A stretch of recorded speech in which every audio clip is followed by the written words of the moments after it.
Welcome to the Academy, a series focused on the basics of Star Wars: The Old Republic.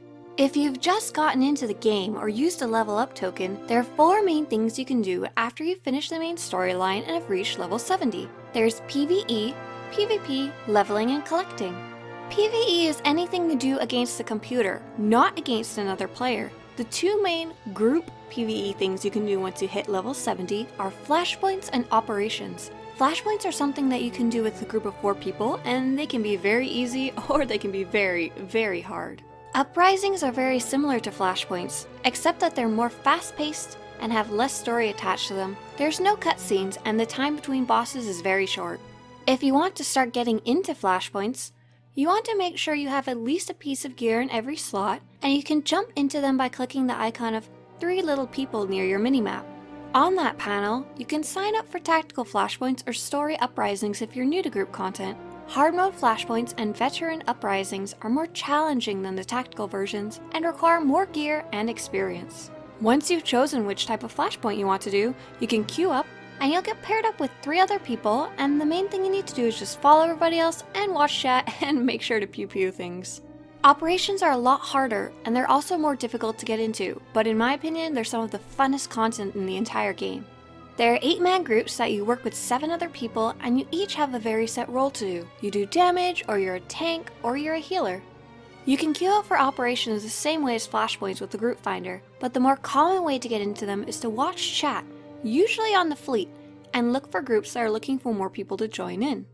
And with operations, you really need to pay attention and make sure everyone knows that you're new, because often people will explain what's going on and there's lots of things to watch out for, like such and such will happen during this part of the fight and you need to get out of the way. Don't be too intimidated to join these. There will be some people who are really rude and not willing to help. At the same time, there's going to be people who are really willing to help, and one of the best ways you can get into operations if they sound cool to you, the big 8-man content in the game, is to look for a good guild on your server that's taking in newbies. If you enjoy PvE content but like to play more solo, there's lots of quests you can complete. A majority of the flashpoints, which are normally group content, also have a solo version you can walk into, or you can pick up a random solo flashpoint from the Galactic Command panel. There are star fortresses, which are kind of similar to flashpoints, that you can do once you finish Knights of the Fallen Empire Chapter 9. And at the same time, if you've finished up a few Alliance alerts as well, you can do the Eternal Champion fights, which are really fun solo fights you can do after you finish Chapter 9 as well. These are also cool. And of course there's the Alliance alerts themselves, which start around Chapter 9 of Knights of the Fallen Empire, and they can help you gain a whole bunch of new companions. If you're looking to explore more of the open world, each planet has its own planetary questline you can complete, which you can usually pick up near where you land on the planet, like in the spaceport. These have a purple quest icon, just like your class storyline. If you're looking to explore and earn credits at the same time, you can try doing all the heroics, which can be picked up from the heroics terminal on the fleet, or you can do a random planet's heroics through the Galactic Command panel. If you're looking for even more quests to check out, you can try the dailies. These are planets and areas that are located outside of the main class storyline planets. These daily repeatable areas are located in the farthest parts of Belsavis and Ilum, the Black Hole, Section X, which also has the HK companion quest, CC-198, Oricon, Zios, Yavin 4, and Rishi.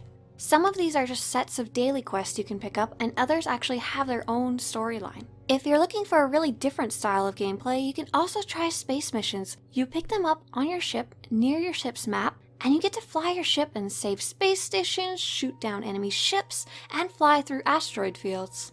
It's an on-rails space shooter, and some of the areas you get to visit are absolutely stunning. Apart from content that's player versus environment, there's also PvP, which is player versus player. It's a game of war, where you're actually fighting other people in the game. And to hop into that is pretty easy. Just click the icon of a Republic or Imperial symbol near your minimap and choose Q Solo. This will try and match you up with other players for a war zone. The only thing you really need to know is that other than killing other people, there are mechanics that you pay attention to in the matches. Some of them are, you guard the door, some of the time you have to capture the node, and some of them are just pure death matches. Before you hop into PvP, it's a good idea to have at least a piece of gear in every slot, because that will help you get bolstered for your stats, and to make sure you know where your abilities like your stun breaker and your interrupt are. There's also a different type of player versus player content called Galactic Starfighter. You jump into your spaceship and fight battles against others in space with your team. Leveling is something else you can do if this is your first character. There are 8 distinct classes in the game. There's 4 on Republic side and 4 on Imperial side. The initial leveling content in the game is very unique to each class. So if you've played a Jedi Knight and want to go play a smuggler, that's going to be a very different story, and you definitely want to see all 8 of them at least some point in your life. Later on in the story, especially in Knights of the Fallen Empire and Knights of the Eternal Throne, the storyline is exactly the same for each class. But before then, you get to see different planets if you're on the other faction, and different starter planets on the same faction. For example, the Jedi get to start on the homeworld of Tython, and the Troopers and Smugglers start off on Ord Mantell. You also get to recruit a whole new batch of companions for each class, and of course you get all the new companion conversations with them too. If you don't want to start up a new character but want to try out some of the story content you've already played in a more difficult setting, both the Knights of the Fallen Empire and Knights of the Eternal Throne chapters can be played on a harder difficulty. You can get to these replayable chapters in the Galactic Command panel, or you can just redo the story ones again. The last one is the one that many players don't know about, so once you've hit level 70, I definitely recommend go check out the leveling, go check out the player versus environment stuff, go check out the PvP. But if you're not really into those things, are more shy or quiet, rather like to do things on your own or by yourself, or you like to fill up bars, like to collect things, like to see what secrets are in the game, collecting is what you're going to check out.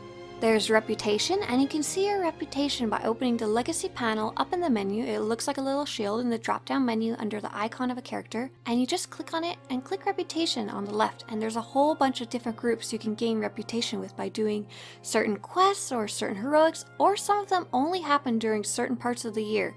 But you get some really cool rewards if you rank up your reputation with them. There's strongholds that you can decorate like your own personal house, and there's literally thousands of decorations in the game that you can get. Some of them are from the GTN and others are from the cartel market, and some you can only get by doing certain achievements, so you have to earn them.